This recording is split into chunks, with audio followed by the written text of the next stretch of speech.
Ich hoffe, es ist rot. Natürlich. Thank you. Din. Good morning, good morning, good morning. How are you doing this morning? Hindi ako nakapag-vlog for almost 4 months. Natapos na yung birthday ko. So ngayon is November. End of November. And yung birthday ko is October. Normally kapag nagbe-birthday ako, nagre-record ako ng vlog and ina-upload ko on the day. But nakalipas na yung October, second week ng October. And hindi ako nakapag-vlog kasi busy sa trabaho, full-time na work. And then yung negosyo ko sa Pilipinas. And then may aso. And then syempre boyfriend, kailangan mong mag-give time. And yung aking daily routine is gumigising ako ng alas 3 ng umaga and then lumalabas kami ni Flynn, nung aso ko, 30 minutes and then papasok sa bahay. So around 4 magwo-work ako dun sa negosyo ko sa Pilipinas hanggang 5 and then 5 maliligo 15 minutes para makapag-prepare and then papasok sa work. 5:15 dapat nasa bus station na ako. And then at 6, dapat is nasa workplace ako. So, from 6 to 2:30 ang work. And then, 2:30 ang labas. Nakakarating ako dito ng alas 3:30. Kapag medyo may bibilhin sa labas, mga 4, nandito na ako. And then, after that, alas 4 ng hapon, lalabas ulit kami ni Flynn. And then 30 minutes, hanggang mga 4:30. And then 4:30, ayan na, magdi-dinner na ako. And then, mag-work ulit dun sa negosyo sa Pilipinas, alas 6 ng gabi. Prepare para sa pagtulog. And then, alas 8, pinaka-late ng alas 8 ng gabi, dapat nasa bed ako. Between 8 to 9. Pero pinaka-late na yung, tinatry ko na pinaka-late na ang 8. Pero kapag sobrang dami kong gagawin, around 9. So, can you imagine, wala talaga akong time mag-vlog. And last birthday ko, madami akong na-receive na regalo. From Carol, naka-receive ako ng chocolate, pero naubos na. Hindi ko na napakita sa inyo kasi matagal, 1 month na inubos ko na. Tapos flowers, and then ano pa ba, parata akong binibigyan niya every time na nagbe-birthday ako. Meron akong voucher ng massage. So 90 minutes akong 90 minutes yung binibigay niya sa aking voucher. So pumunta ako ng massage and nagpa-massage. And then ito yung kanyang letter. And si Robert naman is binigyan ako ng chocolate din, pero naubos ko na din. And then one of my friend gave me a book and then a card. And yun.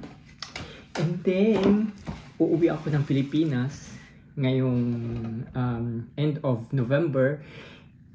Bago ako umuwi ng Pilipinas, binigyan na ako ni Carol ng Christmas gift kasi baka sa Pilipinas na ako magpasko. So gagawin ko siyang spontaneous. Hindi ko alam kung doon ako magpapasko o babalik din kaagad ako. Binigyan niya ako ng Christmas gift. Bubuksan na natin. Hindi ko alam actually kung anong laman ito.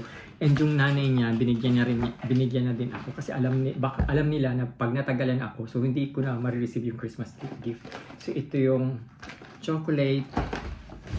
Tapos ito yung, hindi ko alam. Parang book ba ito? Hindi ko alam. Buksan natin. From Carol. And then, from Mama. Dun sa nanay niya. So, tingnan natin kung ano nasa loob. Matagal niya na akong tinatanong kasi na-receive ko ito 4 days ago. Kung nabuksan ko na daw yung regalo. How to start your very own coffee shop. Start your very own coffee shop. The instant coffee shop. Oh, thank you so much. I really appreciate. Flynn, halika dito. Halika dito, Flynn. And then, ito yung kay Mama.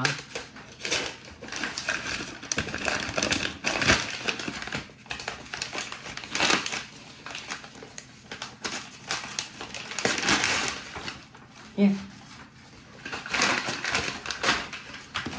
Yung aso ko, chismoso. So, grapes. Oh, that's nice. That's nice. Hindi ko pa na-mention sa inyo kasi meron akong negosyo sa Pilipinas na coffee shop. Bali, nagki-cater kami for events. And 3 na yung carts namin. And nag-multiply siya ng 3 in the span of 1 year. And ngayon, dinagdagan ko siya ng crepe. So, 4 na yung carts namin. So, Flynn, ito yung crepe recipe. Oh, that's nice. That's really nice. Thank you so much, Carol. And yan, tinanong niya na ako kung nabuksan ko na daw ba yung regalo niya sa akin. Sabi ko, hindi ko pa nabubuksan kasi busy pa. Nag-i-empake, tapos ginagawa ko yung mga kailangan kong tapusin bago umalis ng Germany. And sabi niya sa akin, is something na magagamit mo sa flight. So, kala ko yung pang, anong tawag doon? Unan sa liig. Hindi pala, book pala. Yung magagamit ko nga naman sa flight. Pwede ko siyang basahin while flying. And yeah, I really appreciate it. Yan si Carol. Ang love language niya is service and mag-give ng mga gifts. And ako naman is affirmation. Parati ko sa kanya sinasabi na, I love you. Yung mga ganong bagay. Siya hindi ganun. Hindi siya hopeless romantic na katulad ko. Kaya minsan, alam mo yun, minsan magugulat na lang ako na meron siyang flowers, or minsan lulutuan niya ako ng something, or may gift siya. Hindi kasi ako mahilig magbigay ng gifts. Hindi yan yung love language ko. But anyway, aarte pa ba tayo? Meron na tayong something na book. And pag uwi ko sa Pilipinas, maghahanap na ako ng prospected na pagtatayuan namin ng physical store. Sana meron ako mahanap na affordable and mataong lugar. And sana hindi ko alam kung afford ko sa BGC or sa Makati or sa QC. Bahala na. Titingnan natin kung saan natin ma-afford, kung saan tayo dadalahin ng budget. And si Robert naman is, sinabi ko kasi kay Robert na babalik ako before Christmas. So, feeling ko is yung regalo ni Robert is later pa. Nag-expect. But anyway, yeah. Yun ang gagawin ko sa Pilipinas. Hindi siya for holiday. Actually, yung pag-uwi ko sa Pilipinas is to work.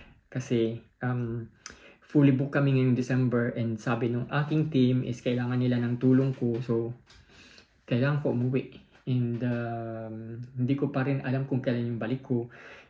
Kasi yung ticket ko na binook is open return.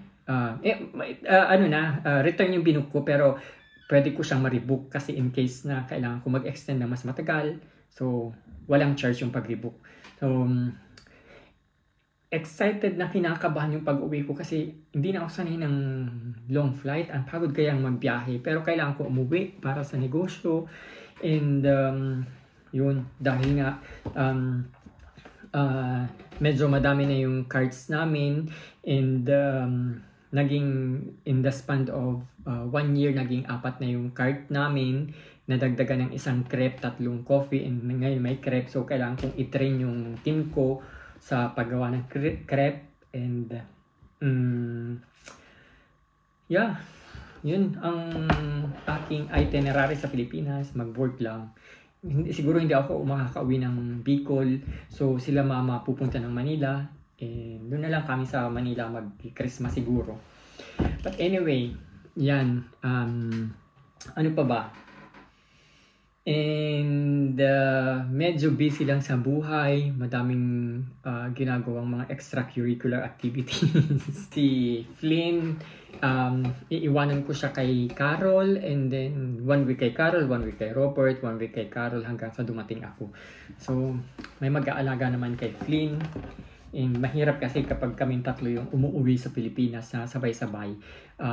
Iniiwan namin siya sa kaibigan namin. And buti na lang, not buti na lang, I mean, mas sarap yung feeling kapag kasama ko sila mag-holiday. Pero hindi sila makakasama kasi may trabaho yung dalawa. So, itong holiday ko na ito is pinaghandaan ko na siya a year ago kasi nakaset na yung isip ko na talaga na walang holiday, walang holiday this year, and nakaset talaga yung isip ko na uuwi ng Pilipinas. And yun lang yung holiday ko this year, so susulitin ko na.